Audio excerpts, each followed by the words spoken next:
Pabrikan mobil China dinilai berupaya meraih pangsa pasar yang signifikan di negara yang memiliki pasar kompetitif seperti Indonesia.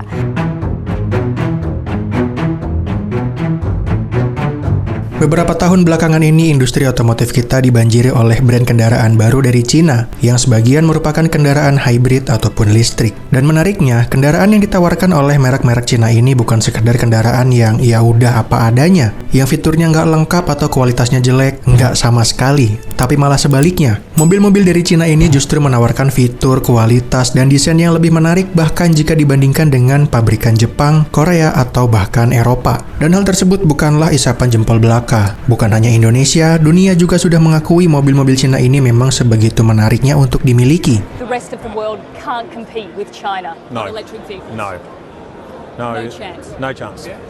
Salah satu brand kendaraan Cina yang paling mencolok saat ini adalah BYD. Mereka bukan hanya mendominasi pasar dengan teknologi yang ditawarkan, tapi juga harga mobilnya yang membuat pabrikan lain kebingungan. Kok bisa mereka menjual mobil sebagus ini dengan harga yang semurah ini? Dari data penjualan sepanjang tahun 2024, BYD menjadi pemimpin pasar dengan berhasil menjual 4,27 juta unit kendaraan. Dan menurut New York Post, di tahun tersebut BYD berhasil mencatatkan pendapatan senilai 107 miliar dolar. Sedangkan di tahun yang sama, Tesla hanya bisa mendapatkan revenue atau pendapatan sekitar 97 miliar dolar. Mungkin ada yang berpikir, kok bisa sih merek yang baru kayak gini langsung menguasai pasar sebesar ini?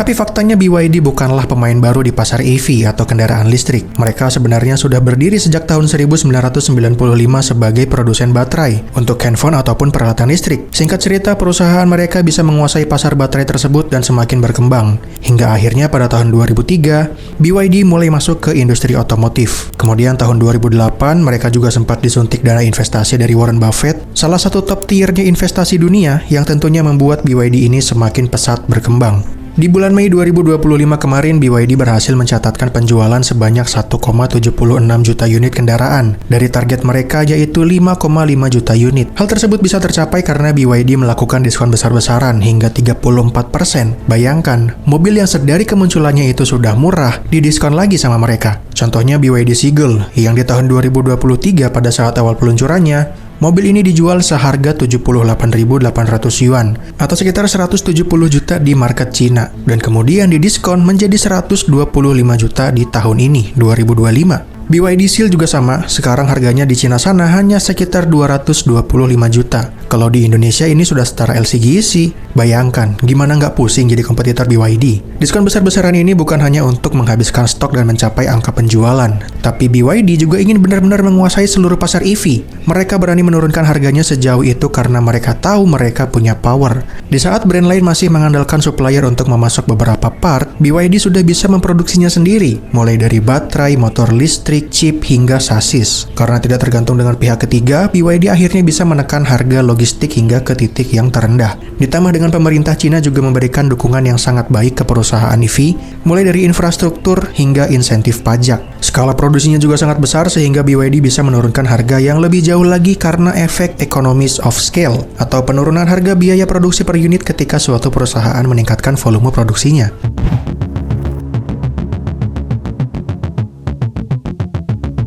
Di balik murahnya BYD yang tentu saja membuat konsumen senang, pasti ada sisi ekonomi yang dikorbankan. Sebagai contoh, di Cina saat ini sedang terjadi yang namanya perang harga antar mobil listrik. Yang tentu saja ini akibat dari ulahnya BYD, yang membuat brand lain juga akhirnya menurunkan harga. Seperti pabrikan Geely dengan line-up Galaxy-nya atau Chery dengan line-up Tiggo-nya. Untuk perusahaan besar seperti mereka, mungkin hal ini tidak terlalu menjadi masalah. Tapi untuk startup, tentu saja ini sangat berbahaya. Brand kendaraan EV seperti Neta, Polestar, atau Leapmotor, startup yang digadang-gadang menjadi merek yang akan berkembang besar, ternyata malah harus tumbang di peperangan ini. Perang harga ini juga akhirnya akan berakibat ke pihak ketiga yang menyuplai spare part kendaraan. Dengan harga yang semakin murah, mereka dituntut untuk menurunkan harganya juga.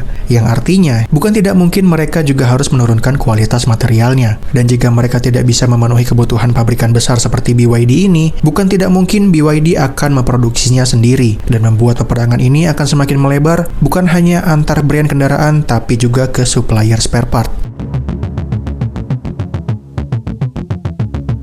Penjualan EV yang semakin murah ini tentu saja pada akhirnya akan menjadi pedang bermata dua, bukan hanya untuk BYD tapi juga untuk seluruh brand EV lainnya. Seperti yang kita ketahui, mobil listrik itu tidak membutuhkan yang namanya maintenance. Hampir maintenance free alias nol. Nggak perlu servis rutin, nggak perlu ganti oli, nggak perlu ganti spare part mesin, yang artinya mereka tidak bisa mendapatkan pemasukan dari penjualan spare part, layaknya mobil-mobil bensin atau mobil diesel.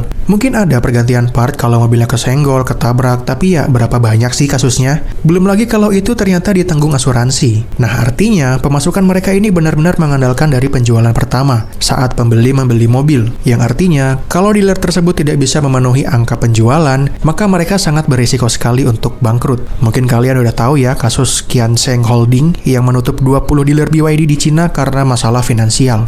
Kemudian karena mengandalkan penjualan mobil untuk mendapatkan pemasukan, belakangan ini di Cina sedang ramai kasus mobil listrik bekas dengan kilometer nol. Loh, kok bisa bang kilometernya nol? Kan bekas. Mengacu pada kendaraan yang secara teknis terdaftar sebagai mobil bekas, namun belum pernah digunakan oleh pemilik pertama. Jadi mobil tersebut adalah mobil yang sebenarnya mobil baru, tapi karena tidak laku dan menumpuk di gudang, akhirnya dibeli oleh pihak ketiga dengan tujuan untuk mencatatkan angka penjualan yang tinggi, agar reputasi pasar, saham, dan founding dari pemerintah dan investor tetap terjaga. Kemudian mobil yang sudah dibeli tersebut dijual kembali ke pasar dengan status mobil bekas, tapi sebenarnya itu adalah mobil baru. Cara ini bisa dibilang salah satu cara singkat untuk mengklaim subsidi dari pemerintah Cina agar perusahaan mereka tetap bisa bertahan. Pemerintah Cina kemudian setelah mengetahui hal ini, mulai resah dan akhirnya memanggil perusahaan besar seperti BYD, Dongfeng, hingga Great Wall Motor untuk membahas peraturan yang lebih ketat karena ini dianggap sebagai manipulasi data penjualan dan menyalahgunakan subsidi. Persaingan harga yang murah ini bukan hanya terjadi di pasar Cina, tapi juga di seluruh dunia. Beberapa pabrikan besar juga memprotes harga jual dari BYD ini karena dianggap mereka melakukan dumping, alias jual murah dulu asal laku biar dapat market, pesaing kalah saing, baru nanti ketika mereka sudah mendapatkan market, menguasai market, harganya perlahan dinaikkan. Kurang lebih kayak CapCut lah. Mungkin kalian tahu aplikasi editing yang namanya CapCut? Saat pertama kali rilis, semua fiturnya bisa diakses gratis, semua orang bisa pakai. Kemudian orang-orang mulai banyak yang beralih ke aplikasi tersebut karena dinilai lebih efisien, dan begitu orang mulai ketergantungan langsung dijadikan berbayar semua. Tapi ya semoga ini tidak terjadi di BYD.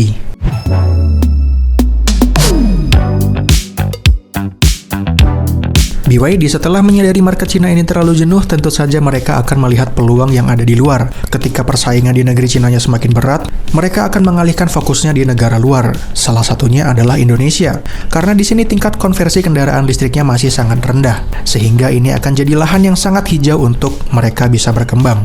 Dan keseriusan BYD untuk menguasai market Indonesia ini sudah ditandai dengan berdirinya pabrik mereka di Subang, yang rencananya akan mulai produksi di tahun 2026. Dan jika bisa memanfaatkan tingkat TKDN yang tinggi, bukan tidak mungkin harga mobil BYD ini bisa menyamai harga sebuah mobil LCGC, yang tentunya ini akan sangat menguntungkan konsumen. Tidak perlu isi bensin, tidak perlu servis, tinggal bagaimana pemerintah memfasilitasi stasiun pengisian kendaraan listrik yang lebih merata di seluruh daerah Indonesia, dan perbaikan jalan yang lebih merata lagi, bukan hanya di Pulau Jawa saja. Tapi kayaknya sulit sih ya, lawannya kan Pertamina ya kan? Dan kalau sampai harga mobil listrik ini semakin murah, maka akan semakin banyak orang yang akan bisa membeli mobil. Dan hal itu tentu saja akan menjadi PR baru bagi kita untuk mengedukasi bagaimana cara berkendara yang baik dan benar. Karena sekarang aja nih, sudah banyak anomali di jalanan yang rata-rata pengguna LCGC berkendara sesuka hati membahayakan orang lain. Gimana nanti kalau semuanya beralih ke mobil listrik yang lebih kedap, yang lebih nggak ada suara di jalanan tiba-tiba nabrak, kan agak serem juga ya. Dan sekian pembahasan kita mengenai perkembangan mobil listrik, terutama BYD ini. Semoga bermanfaat, silahkan like, share, dan subscribe kalau suka. Sampai jumpa di video selanjutnya.